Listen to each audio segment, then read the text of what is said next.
Hey, we're GBA. I'm Calvin. I'm River. I'm Killian. Hi. Hi. So we're a punk band. We're kind of from all over, because we all live in different places. Me and River, we actually met at a show in January, together, and we were like, let's start a band. We have like the same. On New Year's, yeah. Yeah. I forgot who played. It was like it was a bunch of big like headliners. Spunk, Apocalypse, a Red Sun. And Did a Red Sun play? I don't know. I don't think so. I think it was like Spunk, Concussion, like Hormones, like some other bands like that. Some pretty big scene bands. It was a cool show. It was a cool show, yeah. And we were talking about like music and stuff on the bus. You know, we had a lot of like common music interests too. And I was like, okay, let's start some shit. I mean, I've been meaning to start a band for a while, and kind of just happened from there. I think we got our first show like, was it late January or like early February? It was one of the two. Yeah, at the Rocket. Yeah. Yeah. And it sucked. It sucked. We don't speak it that night. We don't even fucking talk about it. That was not a night in history. But so awful. dude, that shit was ass, bro. That sucked. We made a good comeback, and now the Rockets kind of, I see it as like our Black Flag church in a way. It's like that's kind of where, and we know NJ pretty well. So we're pretty tight with him, so it's like yeah, we kind of just, it's kind of our home in that sense. It sucks too because Oscar is selling the Rocket now. But I mean, I think Oscar's selling it. I don't know if it's a confirmed decision, but worst case, I mean, we're moving to the lot anyway. So yeah. So tell me more about your band. GBA. Oh yeah. GBA is God Bless America, and we chose that because it was like sarcastic. An oxymoron because you know. I mean, I kind of came up with it because I guess the saying is only God bless America, and it's not like God bless anywhere else. It's like America is like the best country ever chosen by God. Yeah, I just think it's a funny saying. Pretty stupid saying, but I figured it'd make for a good punk band name. And as far as our music goes, we love like 80s punk. So Germs is a big one. Circle Jerks, Minor Threat, Black Flag, Bad Brains, yeah. Just basically all the old school influences. I'm personally influenced by like Icons of Filth or like not really obscure bands, but like bands you don't hear in like the spotlight like you do like Bad Brains or like Black Flag, like Teen Idols is another good one that I really like. Is Icons of Filth a band? Yeah, Icons of Filth is a band as well. Okay. They're pretty good. I like a lot of like Narcoleptic Youth is another good one that I like too. Just like that kind of structure, like that skate punk kind of sound. I'm into a lot of stuff. Punk I actually got into like a year ago. But Germs is like my biggest influence, Germs and Sex Pistols. Yeah, I really like Darby Crash's like on stage performance. Ever heard of Nirvana, bro? Him and Iggy Pop. Both Darby Crash and Iggy Pop smeared themselves in peanut butter on stage. I don't know why, but I'm probably gonna do it now because they did it. Yeah. That's another thing too that you actually just brought up is like, we try to do like a lot of performative stuff too. Yeah. We're trying to bring that like old school kind of like Iggy Pop jumping into glass type of shit because. Yeah. Oh. Yeah. Oh. Oh. Oh. Oh. Yeah. Yeah. No. Yeah. I'm trying to do crazy stuff on stage, and for a little while, it got into like I was hurting myself on stage. I don't know. Is it still there? I hit my head with the microphone while I play, like usually on our last song. And it's not like it hurts on stage. It does leave a good mark, but it's like I'm kind of in the moment. Yeah. But I didn't want to get too into that because then it could have got into like Sid Vicious kind of stuff. Like what am I gonna do on stage? Am I gonna break a beer bottle and start cutting myself? We fucking hate Sid Vicious. We think he's a dude. He was a poser. He was a little fucking poser. He didn't even know how to play fucking bass. He was a stupid butt face. Dude, yeah. Turd burglar. Fuck Sid Vicious, bro. Fuck that Yeah. guy. Anyways, yeah, I didn't want to get too. I didn't want to progress the like self mutilation on stage. Yeah, So we don't condone that shit. I mean, I'm trying to like still keep the same energy, but not, do that. So I'm just like jumping around and rolling around on the floor and falling over, which is, still kind of hurts sometimes, but not like I'm bashing my head with a microphone or something like that. But yeah, I've got ideas for other stuff I want to do on stage, like peanut butter's one thing, and then do some like guar stuff with fake blood. and we're trying to turn GBA into a 4-piece too eventually. At least I am. One of the main reasons being like, when we have a guitar on stage, we're so limited with our movements. Yeah. In a sense, like we can't just like fucking. I don't know. There's so many more things you can do if you're just able to like walk freely around the stage, as opposed to like having to kind of stay put to a microphone. And I don't know. I think like River's a really great lyricist. I personally don't enjoy writing lyrics too much. I mostly write it to like finish a song. Guitar is more like my forte, and bass as well. So, hopefully, like some cool stuff can come out of that soon too in the future. But Yeah, that's GBA. that's GBA pretty much. What is GBA? We're a punk band. We're based in LA, I guess. Is that what we want to say? I'd say East LA. East LA. We're East based in LA. East LA. We're trying to bring back the old like 70s punk sound. And yeah. Yeah. Yeah. And how long have you been singing for? You go first. Oh, I've kind of always been into like I've always been into music. I kind of started in like that like basic like indie kind of stuff, like just listening to Nirvana and everything. I used to like be obsessed with Nirvana. And that's kind of what got me into music, I guess. But since then, like my first punk show, like real punk show, was an old head show at the Knitting Hit Factory, and saw Angry Samoans, Channel 3, Narcoleptic Youth, and Battle Flask, which is another one. And that was in March, but I wouldn't say I was in the scene back then. I'd say I first got into the scene maybe like September, early September, so I'm still fairly new to the actual music scene. But yeah. My first show was at the B-side, so that's Wednesday's venue. So they're definitely more like rockabilly, ska, kind of punk band. Yeah, we love ska. Yeah, I like ska. Pick it up. A Red Sun played that night, and it was during a red sunset that was the first. It was the first show I ever went to, and during their set, it was the first time I ever crowd surfed, and I was the first one to crowd surf during the night, and that was really fun. And that was, what's the month before October? I think it's like September or something. September something. Yeah. Then that was the time I got into the scene, September of 2023. So I really haven't been in the scene for that long at all. And I was in another band before GBA. So I did play my first show maybe December in the scene. But I parted ways with that band, and now I'm with GBA, and I like being in GBA a lot more than that band. Plus, I'm writing songs for this band, and I didn't for the other band, so very fun. But I really like being in the scene. It's definitely an output for me, mentally and creatively.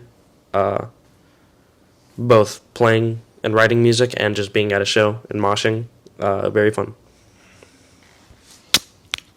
My first show was like a year and a half ago, give or take. And it was Under the Bridge, and it was Nuclear Family's very first show. So I'd say like a year and a half maybe. I was in another band before this, but we don't need to talk about them. But I have a lot of fun managing GBA and just helping out. It's a lot more fun now. But yeah, so like a year and a half. Yeah. Yeah. Yeah. Yes. Another thing too, that we're trying to bring back in the band. At least I am. I'm not personally like the greatest like visual artist, but River runs this thing called Squat Magazine, which I'm not gonna like speak on him fully for, but I do think that it's cool in the sense that like maybe we can incorporate some of that like art and stuff into our like flyers or like just merch and everything. Like River's been making shirts recently that are very like kind of like old school Vivian Westwood style, I guess you could say, and I guess that's another like cool thing we're trying to. Yeah. I think if we can get some like vending for like clothes and stuff too, maybe it can encourage more people to like kind of do that old school kind of fashion trend as well. I think, who knows? I think it's a good thing to have, I guess. So. Yeah, Squat Magazine. I like Squat. Yeah, I started this little zine because I think it was November. Yeah, November of 2023. I started reading like Slash magazines and No magazines, and those were like the most amazing things I've ever seen like in my life. And I'm like, shit, there's nothing that really like looks like this in the scene right now. And I kind of just thought that I could be the one to kind of bring that to the scene. Like I could do like hand-drawn zines and shit and just like keep them coming. So that's what I tried to do. And it was my friend who took me to my first show in the scene. At first I didn't want to do interviews. I just wanted to do like, why am I plugging my shit? I don't want to plug my shit. Anyways, yeah. I really like drawing, and I try to draw for the scene with my magazine. Squad is part of GBA, I'd say. My opinion on the scene. You see, I started off in the scene, like, I guess mainly East LA punk scene, where at first I didn't know there were really drugs in the scene, and then I was introduced to Nas in the scene. I've only done Nas once. It was stupid. Didn't ever do it again. And yeah, and then as I kept going to a lot more shows, I kind of realized like, oh shit, there are hard drugs in the scene. And I've never had like a face-to-face encounter with them, or I've never seen anybody like actively using them, but I've just been made so aware by everybody that they do exist and they know people who have been affected by them. So that's always kind of freaked me out because, again, I'm definitely relatively new to the scene. So I'm trying to think of whether my opinion has changed. I do think the scene is a good thing just because of, the creative outlet that it gives people. But I think people really abuse that outlet and don't see it as a place where they can artistically like be themselves. More so they can just do whatever they want, like a place where they can do whatever they want, and then that gets into the drugs. And I think it's a natural occurrence of having this place of freedom that if you do have this haven where people can, in a sense, like, get away with a lot of things, then they will do those things. So yeah, I just think it's a really easy thing, a really easy place to abuse. And I think it overall is a good resource for people, the scene, yeah. I personally I don't like the state of the scene right now. I kind of hate it actually. I think there are good parts. I think it's a good like outlet for people, and I think there needs to kind of be something where people can do that. But there are always going to be, like everything, and like every point in time, there's always going to be those bad apples and those negative things as well. I mean, there's pros and cons, just like everything else. I do notice like it doesn't feel like it's a community. Like back then, I mean, obviously like 70s and 80s. I mean, like it was obviously there were a lot of other flaws. I mean, like misogyny is a big one that I don't think I could have lived with back then. There are a lot of gross stuff back then, but now it just feels like there's not a community whatsoever. It feels like people are going to these shows to get NOS and to, just pretty much. It feels like they're not cherishing the show like they should, and they're just throwing it away by doing all these hard drugs. And it's like, if you're gonna do that, go to Ragers, go to this kind of thing. It's like our show is not a free rager for you. Our show, like these shows are, like I joined. That's the whole reason I joined the punk scene. It's supposed to feel like a community for me, and it just doesn't feel that way. And that really kind of like it sucks. It really sucks, and I want to change that, I guess. And another thing too, like. Pretty controversial statement. I'm not a big fan of hardcore. I'm not a big fan of that mint stuff. And I feel like there's not really like a lot of diversity in that kind of sense. I guess it all just sounds very similar to me, and that's why we're trying to kind of go out to that like 70s, 80s like kind of sound. And there are a lot of other great bands doing that. I think I have found like a certain like branch of the scene. I mean, there's like the new metal branch, there's like the mince branch, there's like different branches, and mustard grass. Let's see. I mean, Wednesdays is like that ska sound. TCIIE, which is our friend Carlos's band. They're all like spunk. They're all pretty good, like old school sounding bands, I think. And so we're lucky to like play with some of those. I'd love to play a show with Mustard Grass too, actually. This other band, Boner Shark, is pretty good. So there is still parts of it are definitely still alive, for sure. So I think it could be worse. Yeah. I feel like I've had such highs and lows in the scene, but I feel like the two biggest things I think that are like issues in the scene right now are like the access that children are getting to these drugs and hard drugs at shows, especially like younger children, because I've started to notice parents are bringing like their young kids to shows. There was a show under the bridge I was at, there was like a 6-year-old and a 5-year-old, and one of them had a NOS balloon in their hand and the parents did nothing about it. But I feel like it's just it depends where you are and who you're with, honestly, because I've met some of the best people I've ever met in my life in the scene, but I've also met some of the worst people I've met, like, ever. And it's all I feel right now the scene's just very drama-centric. I feel like people are throwing accusations at people for no reason. People are just starting fights for no reason at shows. I've seen like so many people just get jumped out, and I feel like there's just a lot of fucking creepy people in the scene right now as well. That's been like another issue I've been dealing with at shows, like especially when me and my friends are just alone at shows. We've had many older men just approach us and say disgusting shit to us. But I feel like it's just not a safe place right now for women in the scene, honestly, and kids. I feel like bringing the middle schoolers, I get it, you want to show them the music and everything, but I just don't think it's a safe space to put these children in right now. But yeah, that's why we gotta protect Mav. Dude, we do gotta protect Mav. Mav's like our little brother, basically. Anybody who's like met him, he's their little brother. If you fuck with Mav, we fuck with you, dude. He's so fucking cool. Yeah, and especially talking about Mav, he's this 14-year-old kid in the scene who's very pumped. He just turned 14. I thought he just turned 13. I don't know.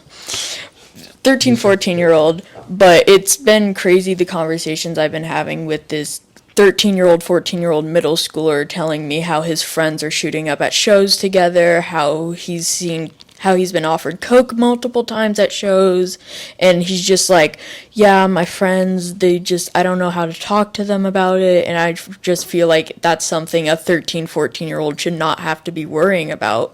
So it's crazy. Yeah, I mean, props to his dad for like sticking around at shows, not just dropping him off, but actually like staying there. I even saw him moshing in one of our pits recently, which is really cool. With a broken arm or broken wrist, because he just broke his wrist at a spunk show. Yeah, the dad was moshing. Oh, that's sick. That's sick. His dad said he likes our stuff. Yeah, that was really fun. I remember when Mav broke his wrist. It was at a spunk show at a bar in Hollywood, and dude, that place did not like the bands. Yeah. So, you know what? I can't say it on the record, but we're not allowed to play there again. Yeah. Well, I mean, I didn't play there, but Spunk's definitely not allowed to play there again. Just because the fucking bouncer hated them, and like kept trying to like control all the Bouncer was motions. doing some weird shit, dude. Yeah. Yeah. Another reason Mav broke his arm was because at that show, a bunch of old heads were like pushing him around in the pit, and one pushed him on the floor and was like, "What, you're not moshing right?" or something like that, and just like he broke his fucking wrist. It was something like that. I'll pull up the DMs later, but yeah. Old heads are another thing I think I'm worried about in the scene. Yeah. Like I touched on before with older men just coming up to us and being creepy. It's just a whole nother thing of them just being like, just creepy, not respectful in the pit, just being fucking assholes, honestly. And it's just so uncomfortable to go to a show alone now as a woman. I don't know a single woman in the scene, or anyone, honestly, that wants to go to a show alone without someone for their own safety at this point. So. Yeah. Yeah, we gotta. I don't know. Yeah. Yeah. GBA makes music not for the scene, but for Mav, because he's fucking Yeah. cool. If you fucking see anybody like on the ground, like help them out, and like instead of criticizing, just fucking like, it's not that hard to like not be a dick. Like it's so easy to like not be a fucking dick, dude. Like I don't know, just use your brain with this kind of shit. And it, also, if you are like a stuck up old head, if you're stuck up in general like that, like you're the biggest posers in the scene, because it's like it's there for like you're supposed to be accepting about shit, and you're supposed to be like teaching, and like you're supposed to be like kind of going along together, like flocking together. It's like not supposed to be, you know, I mean, obviously there are going to be like rivals, there are going to be like, you know, not good people, there always have. I mean, like skinheads, like the whole Dead Kennedys thing, that like, you know, but if you're claiming to just be another punk and you're treating other people like shit, then like fuck off. Like this isn't your scene. Like go somewhere else. So Yep. Yeah. One question I want to ask you, but before I do, respectfully, well, what is your pronouns before I ask? Oh, whatever. Okay. As a woman in the scene, what has it been your experience like?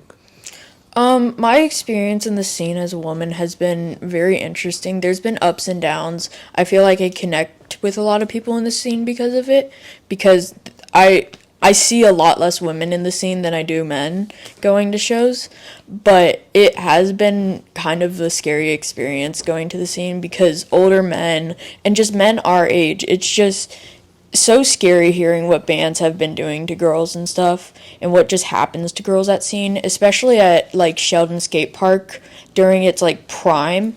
There was a lot of drugging, there was a lot of assaults. There was this one show at the park where there was a girl knocked unconscious because she got drugged by the alcohol seller, and this guy got on top of her and just started making out with her and touching her.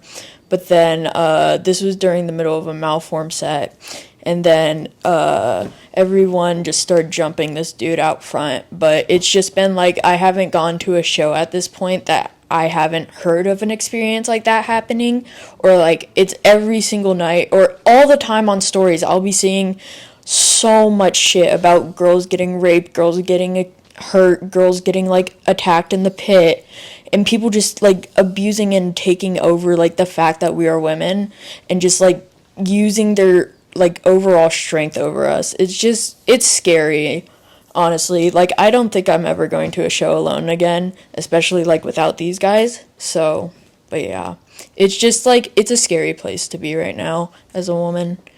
But I feel like if you take the right precautions, always share your location with someone, make sure you have a proper ride home if you're going to be intoxicated, and just be aware of your surroundings. That's my biggest 3, I would say.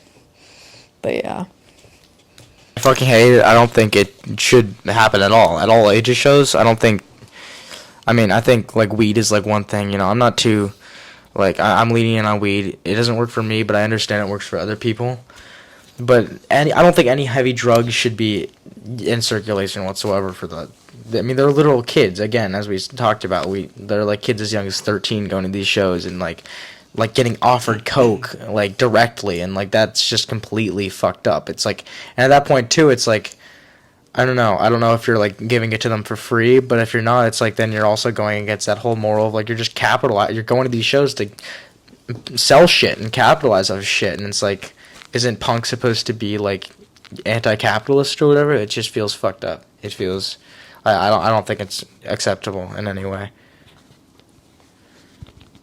Yeah, hard drugs at all ages shows is not okay. There isn't like any set of morals that would justify like exposing kids to hard drugs. You know, there's always gonna be people that do hard drugs. It's not like I can sit here and say there shouldn't be any hard drugs sold anywhere, because that's not gonna make a difference. But you know, the scene does have the power to, you know, kind of start making a change and start calling people out for, not really calling people out, but beating the shit out of people that sell hard drugs at all ages shows. That's kind of like the beauty of the scene, is that you're gonna have bad people wherever you go. You're gonna have Nazis, you're gonna have skinheads, you're gonna have racist fucks, you're gonna have people who sell hard drugs to kids everywhere in the world. But in the scene, you can beat the ever-loving shit out of them. You could do that there, so that's a good thing. I don't think they deserve mercy. No. Can I also say, you're not justified for your actions just because you have a dystopia patch and a gauged septum. If you do something fucked, you're fucked, and you should get your fucking ass handed to you. That's so Hello Kitty dystopia coded. That's I'm heavily against it. I think it's honestly, it's just sad and it's heartbreaking to watch. And a lot of the dealers are like, that's their only audience. That's their only clientele, is children at shows. And some of them hide behind the fact that they're in a band, or the fact that they know a band, or whatever the fuck they want to say. But it's just genuinely morally fucked up. Watching a 6-year-old kid walk around with a Nos balloon and a Xanax on his tongue should never be fucking happening. Because that's fucked up. The kid's 6. This kid doesn't even know better. Most of these kids' like brains aren't even fucking developed yet, and they shouldn't be having to deal with this at their fucking age. And it's just honestly sad, because I've had to Narcan at least 7 middle schoolers at shows. And it's a horrible situation to put anyone in. And it's the fact that you know you're going to give these kids this shit, and there's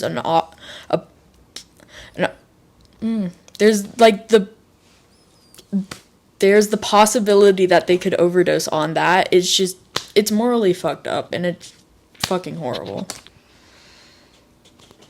yeah. Yeah. Now, for people that do heavy drugs, what is a way to stay safe while doing them, if they are doing them? I mean, there's always Narcan.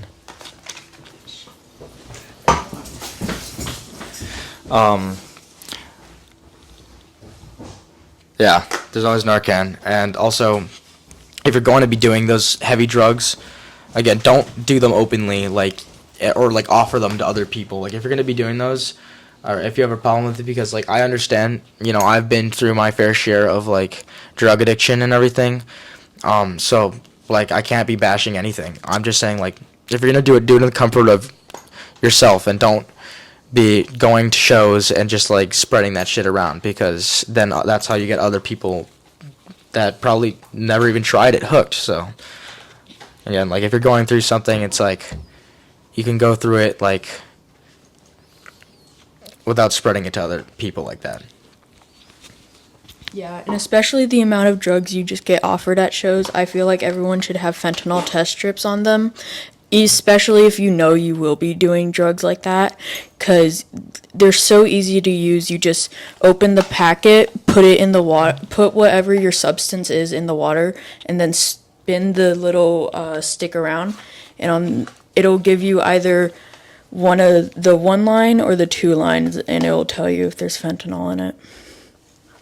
And I think this and Narcan is something people should be taught how to use, how to administer, and it should be more like talked about in the scene, especially with the amount of drug abuse in the scene.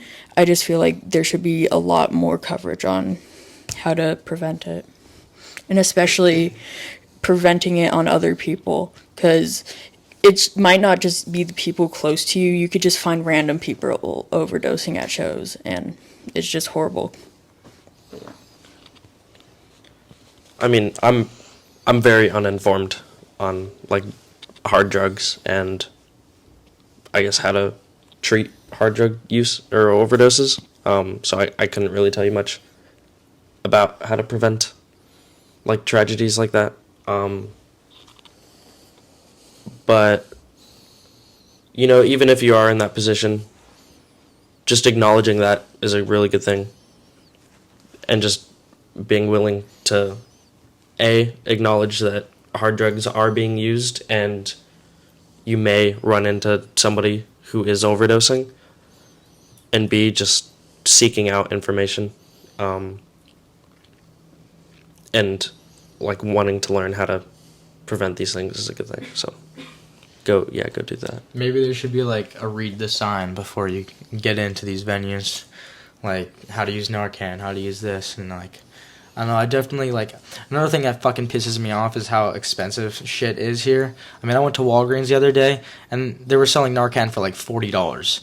That shouldn't fucking be sold for money. That should just be a basic necessity. Just like, you know, pretty much everything else like that. You know, you should actually just get that for free too, though. It's like you shouldn't have to pay, and that's another reason why I think, you know, it's not used as much as it is maybe, is because it's fucking expensive, dude.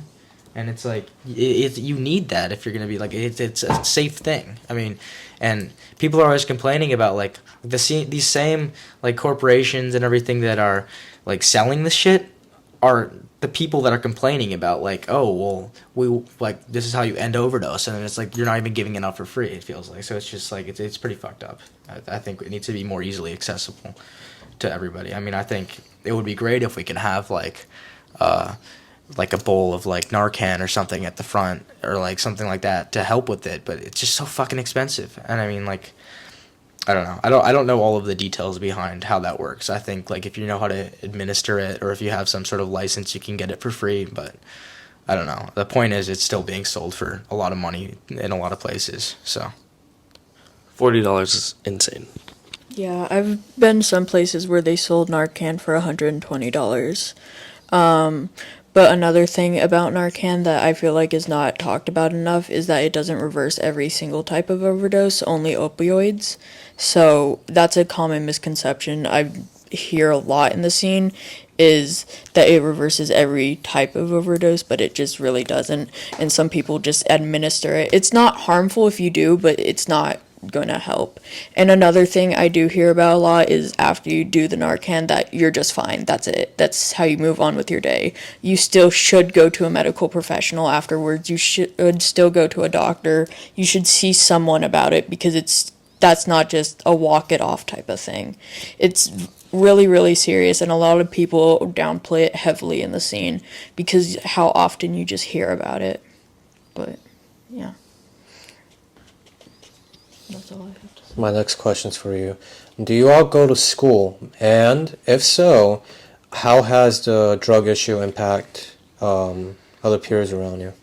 Like, has it got better or has it got worse? I go to school in the Valley, and I do go to school with a lot of kids in the scene. And I feel like the drug use at my school has skyrocketed in the past 2 years. It's to the point where I will find needles on the floor at school. And Xanax is ran through like candy at my school, basically. You can go on anyone's story and see them pop like 9 Xanax a day. You're offered it in the bathroom. You're offered carts. Like, not even real carts. Like, we know these carts are fake and kids will still smoke it. But it's skyrocketed, and it just looks like a junkyard at my school, honestly, at this point. And it's just horrible because you'll just walk into class and see kids just nodding off, and it's hard to look at, honestly, because it's like some of these kids genuinely do want to come and learn, but they just have to worry about their friends around them dealing with whatever they're dealing with, but they've just normalized it so much to the point where it's like, oh, you want to just go take a Xanax? Let's go. It's lunch. Let's go do this. It's just disgusting. I'm a high school senior. I go to school downtown LA. And as far as I know, there's not heavy drug use at my school. Outside of school, like, there's people overdosing. Not anybody that goes to my school. I don't think anybody my age. But, you know, I do see, like, crack pipes or remnants of crack pipes and needles on the ground. But I guess inside my school, it's relatively all right. It's just people smoking weed. And I'm very thankful that there's not hard drugs and, you know, a lot of pills going around at my school. None that I've heard of, which is really good. I go to school by like the beach. So I mean, pretty much everybody there, like, you know, it kind of does just match the stereotype of like, oh, yeah, everyone's just a fucking huge stoner. I mean, everybody at my school smokes weed. Even the most unsuspecting, like, dork kids would smoke weed at my school. You know, it's like, it's just a thing everybody does. So, like, in a way, the stoners at my school are the hard drug users. There are a few I mean, I used to hang out with, like, around people that had used a lot of hard drugs, and I eventually got into, like, harder drugs myself. And I don't know. I think it's definitely less easily, like, accessible or, like, talked about, I should say. Like, at my school, like, people don't really, like, preach about, like, you know, I've had a few people come up to me in the bathroom and be like, want some Coke, or, like, you know, but it's overall pretty good where I'm at, I'd say. It's not too big of an issue where I'm at. And my question for you three is, how can we all better the scene? Better the scene? Yeah. As a community. I mean, it's kind of hard to, like, kick out the bad apples. I mean, that it sounds like that would be, like, the simplest thing you could do, but it just doesn't work that way. I mean, again, I think talking about more of these issues around, like, not just, like, the general, like, political, like, state of everything, but, like, the scene in general, like, talking about, like, what's wrong with the scene and how we could also change the scene. I mean, that could help a lot more, because I don't feel like a lot of people talk about it. I think, definitely educating on drugs, because I think that's one of the big things. And I don't know, I honestly just think, like, one of the biggest things is, like, people don't even enjoy the music. They just go because they want to get shit, or they want to do drugs, or they want to go for the trend, the cool pictures and the cool, you know. It feels more like a trend, so I really don't know, like, what we could, like, do to make it better, I guess, because there's not really a way, it's like, to kick everybody like that out, you know. You just have to kind of hope they go away, unfortunately. But yeah, I mean, I as I mentioned earlier, I do see, like, more positive things arising out of it too. Like, another thing I mentioned too is, like, I was going to mention is the Sheldon shows, like there's obviously a lot of chaos and, like, anarchy there, it feels like, and it's so hard to be an anarchist, or, like, it's so hard to be all, like, chaotic with shit when there's so many of those bad flaws. Like, there's not enough protection in place for people. I think that's another big thing. There's not enough protection for people, and, like, it just doesn't feel safe for a lot of people overall. I don't really know where we can go from there, but I think that's the issues. To better the scene, I feel like there's not enough ostracizing of, I think that's the word. Yeah. Where you kind of push people aside. I think there should be more of that too. Of, like, Nas, people who sell Nas,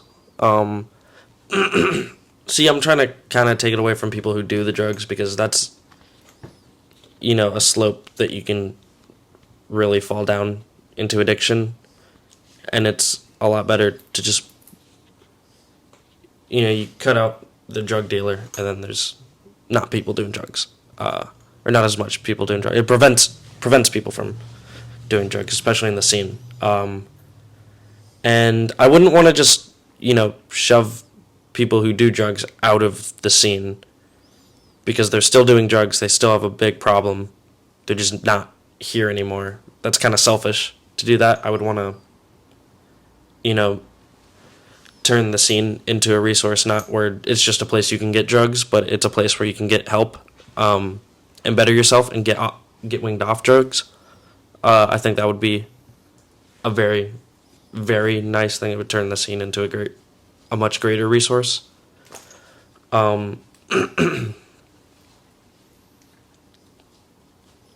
Yeah, that's how I think you better the scene.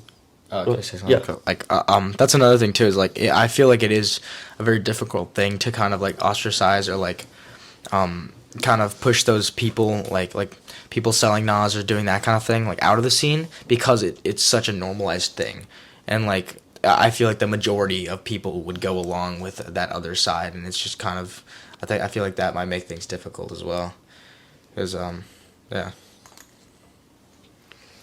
Yeah, I think I do like what River said about removing the drug dealers from the scene. I really do think that's a big thing we need to talk about, but I think another big thing is actually bands holding their fans accountable for what they are doing and putting the band's name on, because I will see so many people who will write a band's name on a balloon and then take the balloon and take a picture with it, and I just feel like it's a bad look for the band, it's a bad look for everyone, honestly. And I feel like people just really need to understand that the shows are not about drugs. That's not what we came for. That's not what this community's for. It's to be a community and to support people and to support our community. And I think that's another thing that does need to like happen more, is a lot more of supporting our community and giving back to what we have and helping out those who aren't as privileged as us. And because I feel like we've really, really lost that in recent years. I feel like it's a very self-centered thing. Like, I don't see people going out and helping homeless anymore in the scene. I don't see people going out of their way to do this shit and give back. And I just feel like that's what the scene's about. It's about a community, not a rager. So. Yeah. Yeah. Yeah. God, it's about fucking music. Just enjoy the music. There's a lot of different cliques and parts of the scene. Yeah, there's too many fucking clicks. It's like I go to the scene because I don't want to I don't want to go to the scene and feel like I'm at fucking school, dude. Because it feels like I'm at fucking school with all these fucking this drama and this fucking shit going on. It's like I don't want to have that drama. I go to the scene is a place you're supposed to go if you want to like feel free in a way. You know that fucking pisses me off. That really angers me, dude. We should give our fans homework. We should. During our set, we should make homework for them and give them out. And the energy that we give in our next performance is based off of how well they did the homework from the last show. Yeah. So we'll only give them a good show if they did good on their homework. We should only play tank-free shows now too. We should be like, if there's gonna be tanks allowed, we're not playing here. Ooh, take bobby pins and like needles and pop all the Nas balloons. We're gonna At bring a show, some yeah. fucking needles with us and hand them out to people. Yo. It's you not a fucking birthday see. party, it's a fucking show. Get Yeah. those balloons out of here. Ooh, or fart in a balloon and give it to somebody. Yeah, And stop it. But yeah. This Nas tastes weird. It's not This is funny. What? I heard that was an actual. Actually, I won't go into that right now. But Yeah. That was funny, yeah. yeah. When was a moment that you were very proud of the scene or disappointed?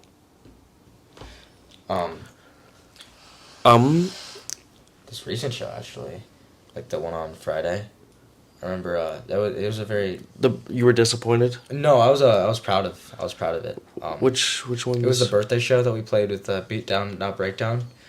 they all seemed like there was a very good audience there, and like there were a lot of like it seemed like good people, and you know yeah, I didn't see any balloons. There might have been balloons there, but you know I even heard one of the bands saying like, yo, if there's any balloons out there, like pop that shit. And I was like, yes, finally we need more fucking bands saying that and speaking up for that, because it's fucking everything up. And you know, so I was pretty proud with that show, because I feel like there were a lot of good, genuine like bands and everything. And actually, we got that gig through this other kid that, you know, he's the singer of Beat Down Not Breakdown, and I met him at another show, and he's just they were pretty cool. So I mean, it just felt like more authentic and like just less set up in general. I guess it just felt like we're a bunch of friends playing music together, as opposed to just like a bunch of, I don't know. I was proud of that show for sure. I guess a time I might have been proud of the scene is, dang, there was a time we were gonna play in Sheldon, and the show got shut down before it even happened, and I guess I was just kind of amazed at how this, like, the bands came together, like, and in a snap, like, rented a generator within minutes and moved the show, like, on the hour, and we all ended up playing under a cell tower, and it was a good time. And I don't think there were any balloons at that show. But I just liked how fast the show got moved. But then, you know, there was also major disappointment in the scene at that show. It's always kind of a double-edged sword, because the show got shut down because somebody at the last show, some guy in the scene, or at the show, was targeting women. Fuckhead with striped pants. Yeah. Red and black striped pants, and he threw a fire extinguisher at a chick, and He had like, the fucking audacity to show up to our fucking show. her face got fucked up, I guess, and she went to the hospital, and her dad did some talking to the city, and no more shows at the Sheldon skate park. That was I've never heard I've never been to a show at the Sheldon skate park. That was my introduction to the Sheldon skate park. That show I didn't go to, just what I heard. Oh, but so after our set, I stuck around the cell tower show, where it got moved to for maybe a couple songs from the next set, or I think the next set. And as I was about to leave, I looked into the crowd, and I saw the same fucker that got the show shut down and was the reason why the whole show got moved, wearing the same pants, the black and red striped pants, and I wish I would have saw him during our set so we can call him out. But I let the other bands know, and they were all equally, like, pissed at him, and I think they were just waiting for him to be rowdy so they can hit him. And I think he got hit in the pit. that's good. Part of me wishes we wouldn't wait for it to happen again. If we would have seen him, like, we would have said something. We just didn't see him until after our set was over, so. Yeah, that kind of sucked. Oh, yeah. One time I was really disappointed in the scene was at a Sheldon show. This guy brought a flamethrower to the show, and he brought it into the side of the pit right next to where the bands were playing, and they were jumping over it, and someone hit it, and he swung it up and burnt some girl's face off. And we had to dunk her face in ice water. Her brother was freaking out, and he was like zanned out, and he didn't really know what was going on. So it was me and like, were you at that one? I might have been. But it was me and like 4 other girls just trying to help this girl figure it out. But then the ambulance eventually ended up coming, and apparently she had bad burns, I think, or something like that. But yeah, that was a really fucked up night. It's just a lot of shit that has gone down at Sheldon really does make me disappointed in the scene, because it was such a beautiful, perfect spot for us to be playing at, and it's just the freedom we got there was just so taken advantage of, and it was just destroyed within months. But yeah, I just hope that we stop destroying and burning spots for ourselves, especially if like people still want places to go to shows and hang out and go play. It's just like, why are we fucking this up for ourselves? Why are we doing this stupid shit? But yeah. Yeah. Yeah. Yep. Yep. Yeah. Yeah. Yeah. Yeah. Blue. So, tell me your story about yourselves. You tell me anything. Have you had any hardships while you were within the scene? Any hardships forming the band? Like, what was your story like? Tell us. I first got into the scene like 2 years ago through a few friends, and it was in the very mince side of the scene. But I did enter the scene thinking it was like more of a drug heavy area. I did heavily struggle with addiction back in the beginning of the scene, and that's how I was introduced to all these hard drugs and everything. Like I would do a lot of Nas, Xanax, and just other pills of that sort. But it's just been I've been offered so much at shows, and I started going to shows when I was about 14.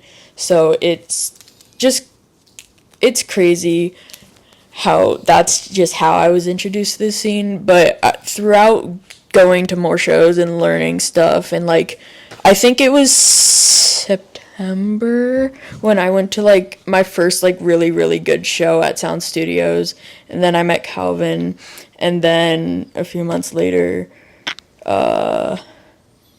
they let me be the manager of GBA, and yeah.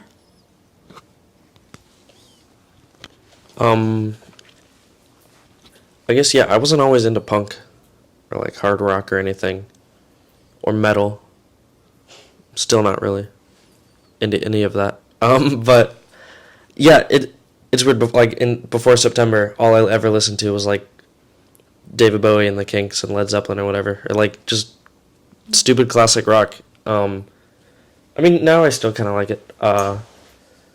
But then then my mom got me into punk music because she was in a Riot Girl band in high school. And then I started learning guitar with her guitar, and then I started going to punk shows.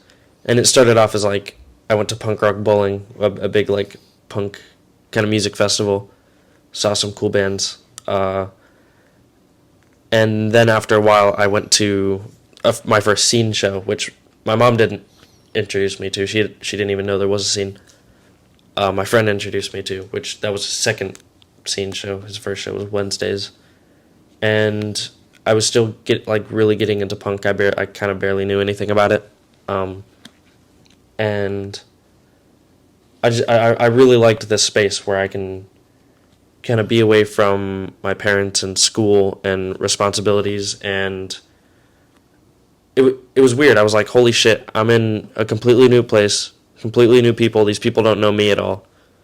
It was weird putting myself into a situation where I don't know anybody and people don't know me, and I kind of felt free to like not redefine myself. Well, it was redefining myself because I was meeting people for the first time as somebody who listened to their music and like who liked punk.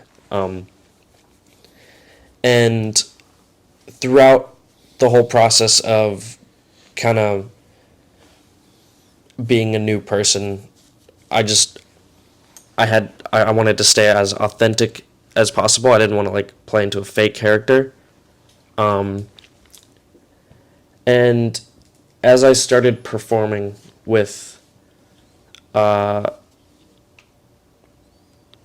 old band, and then GBA, as I started performing with GBA, and as I got a lot more into punk, I kind of got into a side of punk where I tried not to say I idolized them, but they were kind of all they were my punk idols, where I kind of just watched videos of and listened to people like G.G. Allen and Sid Vicious and Darby Crash, and these people who did awful things, who they killed themselves and cut themselves on stage, and they were, you know, like troubled people, but they weren't the people to idolize,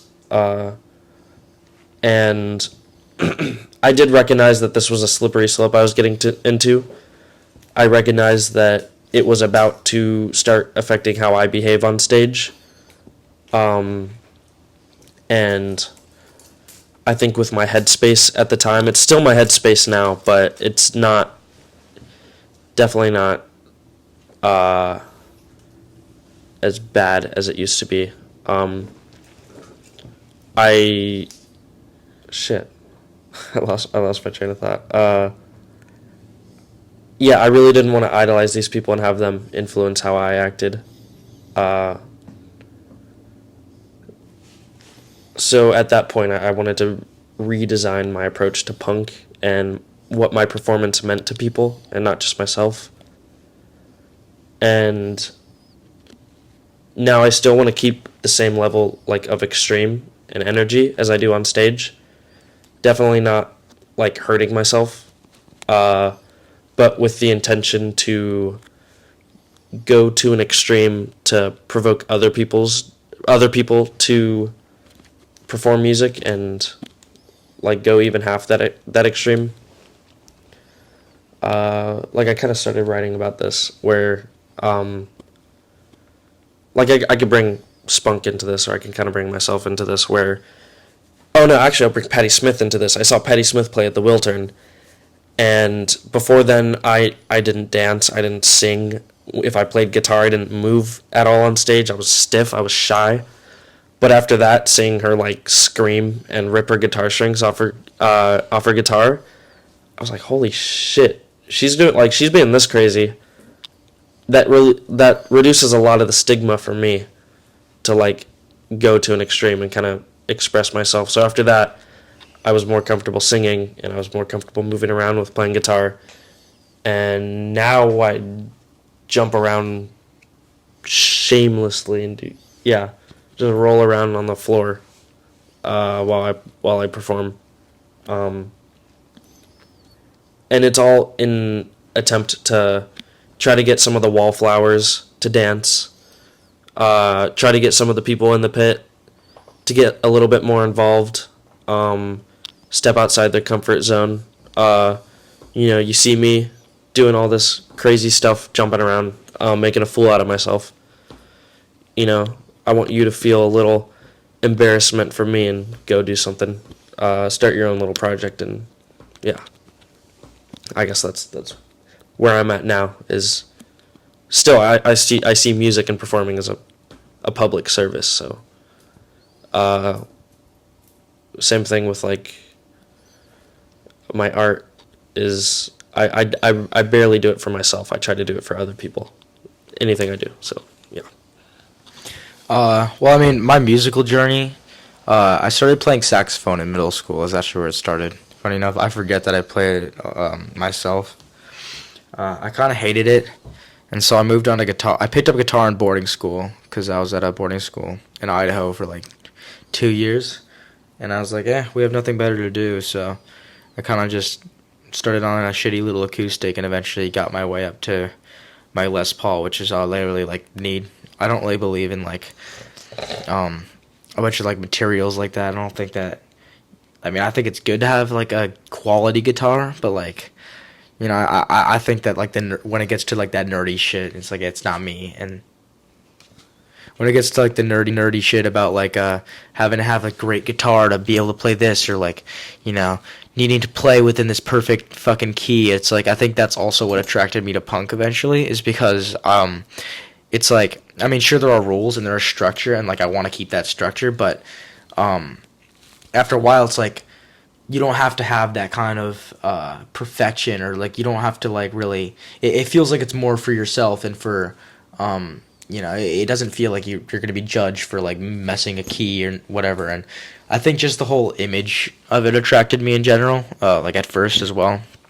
I think it originally started with like started listening to the Sex Pistols, like many other people, I'm sure. And eventually, like, I just started going on to different bands and more bands, and I just started really getting invested in the culture and everything, and I just really started thinking, like, oh, I like the idea that you can feel proud being, like, a misfit. You can feel, like, as opposed to, like, bringing it down, you're, like, kind of using that as your thing, and it's, like, I actually enjoy kind of, like, doing stupid shit to piss people off or this or that, or, like, that's the whole reason with, like, symbols and everything. It's like, well, if the whole world is gonna, I guess, judge me, like, might as well take it to, everyone's gonna hate me. And I guess, yeah, that kind of, like, those kinds of morals, like, being proud of that is kind of what attracted me there. And I do think that it got dangerous to a point, too, because I kind of had a slow start, like, I guess converting, you can say. And once I finally felt like I got there, I was trying super hard to, like, maintain this image, which, I didn't really see at the time. But, like, that's why I also did things like cutting myself on stage. And, I do think it was deeper. I did it because, I wasn't doing too great. And I was like, scarification's a thing. I mean, like, whatever, like, I'm doing it for... that's hardcore, man. I was trying so hard to keep this image, and then I just had a revelation one day. I was like, okay, maybe I should just tone this back. It's like, it shouldn't be, this kind of, like, I'm doing it for myself. It shouldn't be this, like, kind of competition for myself. It shouldn't, like, I just gotta lay back, and so that's, I think I'm doing pretty good with that stuff now. As far as music goes, too, we're trying to create a lot of new material. I personally, like, I've come to the realization I don't think I'm ever going to really like any of my music, but I definitely think I've been getting that sound down more, and I think if we ever do the 4-piece, that could be pretty cool as well. Speak for that. And, like, if we ever do the 4-piece, if we ever end up doing that, I think it could be pretty cool. There's a lot of opportunities music-wise and stage performance-wise, so. Yeah. And my next question for you is, ever since joining the scene, would you say you're more happy now? I'd say I'm definitely more happy. Actually, I don't know. I think that it definitely helps with certain things, but again, it's like there are always those things that piss me off about it. So I think I'd say I'm about the same, maybe, as I was before. I do really enjoy, like, I've met some really cool, like, punk friends along the way, too, so that's always fun, like, meeting like-minded people like that. So in a way, I think, yeah, I'm more happy since I've been the same. I think overall, I'm not as happy since I joined the scene. Before I joined the scene, I was a lot happier. And now I'm kind of in the lowest place. And this is just a decline I've seen for a little while. And I don't think it's because of the scene at all. I think it's because of school. I just really don't like school. So that's why I think I've been on a decline. But I think the scene helps me get out this frustration that I feel. I think the scene is... It makes me feel better when I feel really shitty. So when I'm actually at a show and when I'm actually, like, physically in the scene, I feel happier, yes. I'd say I'm definitely happier. Not when I first joined the scene, though. I feel like in the past few months, because I wouldn't consider myself punk before, like, 4 months ago, honestly. But I feel like ever since I have started more into the actual punk side of the scene, I feel a lot happier. I feel like I just have met so many good people, and I feel like I just figured everything out just with the punk side of it. But yeah, I do feel happier. Yeah. Yeah. What is the next future projects for GBA? Like Calvin said, the 4-piece, I think we want to get another member, and I think when that happens, Calvin's going to be the lead guitar player. I think we would need a bassist and a drummer. That's Shirley. Say hi to Shirley. Do you have anything to say about the scene, Shirley? Thank you. No, yeah, but we would need a drummer, and I would become the. I guess I'd play guitar sometimes, but I would become the lead singer, which is weird because I really didn't think I was all that good at singing. I don't sing. I just yell and scream. But I guess I got a loud voice, and You write really good lyrics. Yeah. I love the shit you write, dude. thank you. That's I mean, I really like the stuff that Calvin writes too, but I'm really appreciative that my stuff's getting some attention, and I'm getting good feedback, so I like contributing that to the band, and again, energy, yeah, but yeah, 4-piece is the next biggest project for GBA, and then do we have anything else? Homework. We're gonna give our fans homework, yeah. You give them homework, and we're gonna make them do more work. Yeah, because we're putting in a lot of work. Yeah. Our fans gotta put in some work. A bunch of freeloaders. Yeah. We gotta do something. Damn. Here's a project that the rest of the band doesn't know about yet. We're gonna be actually partnering with a Narcan free administration group, and they're going to help provide Narcan at our shows. So that will be another big thing we will be doing. We're happy about that. I'm very happy about that. I think that's very, very good. I agree with that, and I'd have to agree with that assessment. I'm in support. Yeah. Me too. I'm on the team. And I'm hopping on the bandwagon with this one. I'm hopping on the Narcan train.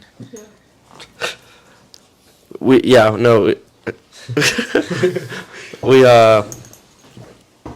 glad to have that as an upcoming project.